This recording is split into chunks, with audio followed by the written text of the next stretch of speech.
I became popular not from being an MC. I became popular from doing dance music.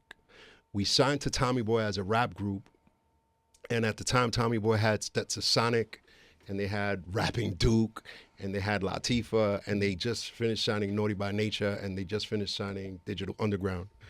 And they said, we don't need a bunch of Puerto Ricans rhyming. No, I'm dead ass. I'm talking serious. So what they wanted us to do, our first demos were rap.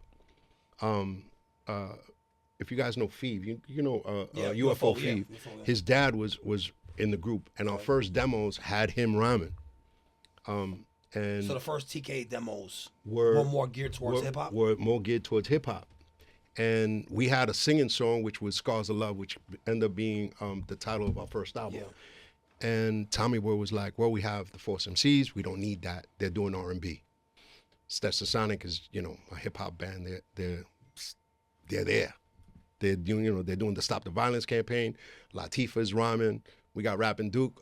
We need something different. Why don't we make them a Latin version of Planet Patrol, which is the group that first wrote a song to Planet Rock right after Bambaataa did it. They said, why don't we do a Puerto Rican version of Planet Patrol and have them sing? So they were like experimenting with you guys. Yeah, Just they to figure experimented out. with. So from one day to the next, because we had that other demo, from one day to the next, they sat us in the studio and they brought in a vocal teacher. Oh, so you guys didn't know how to sing wow. at all? Nah. Wait, you didn't know how to sing? Nah. Really? No, seriously. The only one of us that did know how to sing was La India. Yeah. And she wasn't even part of the group when they put us to sing. We got her as soon as we started to sing. They brought her in. She happened to be the cousin of a girl that I was dating at the time. Mm-hmm. And they brought her in, and she opened up her mouth and started singing some Luther Vandross stuff. And we were like, Wow. Yeah. oh, wow. And we started doing demos with her. And Robin Halpin, who was at the time Tom Silverman. Tom Silverman was the owner of Tommy Boy. He's Tommy. Nice. So Tom Silverman's wife started giving us vocal lessons. And we'd show up to her house every single day at 3:00. And for like an hour and a half, she'd be doing scales with us. And either that or this Will Downing or Craig Derry were teaching us. Will Downing is a popular R&B singer, and Craig Derry was a very popular New York vocal. Now he's a vocal coach, but he was a popular New York background session singer at the time. And they started teaching us how to do it, and we're like, they put us on this the background to this group called. They end up being a group called Groove Beat Chill, but they call themselves, that's before Live Squad, they call themselves Rock Squad. Rock Squad. And we sang on this record called The Facts of Life. So that's the first time we ever sang on record. We wanted to rap on the record. We thought that they were bringing us in to rap on the song.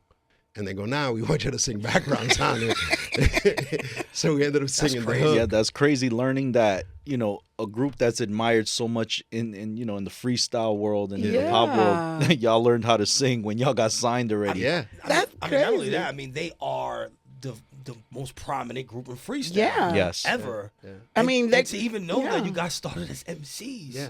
I mean, there was no such thing as freestyle.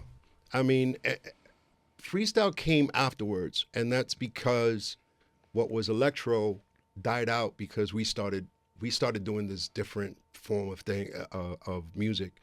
I call us a hybrid between house music and disco. Okay. Right? Okay. The reason I say house music is not because we're doing 4 on the floor. It's because we ended up repeating, most of the groups ended up repeating the same drum pattern, which is basically, if you think about it, if you look at the basic groundwork of what hip hop is back then, one of the most used beats was love rap, right? Yeah. You know love rap.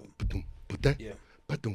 Speed that up to 125 BPMs. And now you got freestyle. And now you got freestyle. Mm-hmm. And Planet Rock is freestyle. So we just started writing songs to these hip hop instrumentals and started speeding them up. That's how we started doing it. In fact, when we got signed to Tommy Boy, we were doing, there was Mastodon and the Def Committee had the song And who was called- on Tommy Boy at this time? At the time, it was us, Stetsa, again rapping Duke, because Tommy Boy was going through that corny phase of I'm being honest, I'm being talking that real shit. I'm being truthful. They had the great Peso from Fearless 4. He had just gotten signed.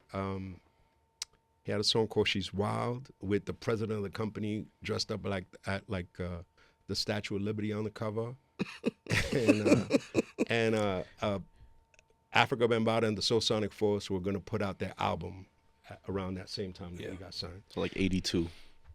It was like around 83. We got signed in late 85 into 86. Okay. And so, yeah, like we were hanging around from 84, like from 84 on.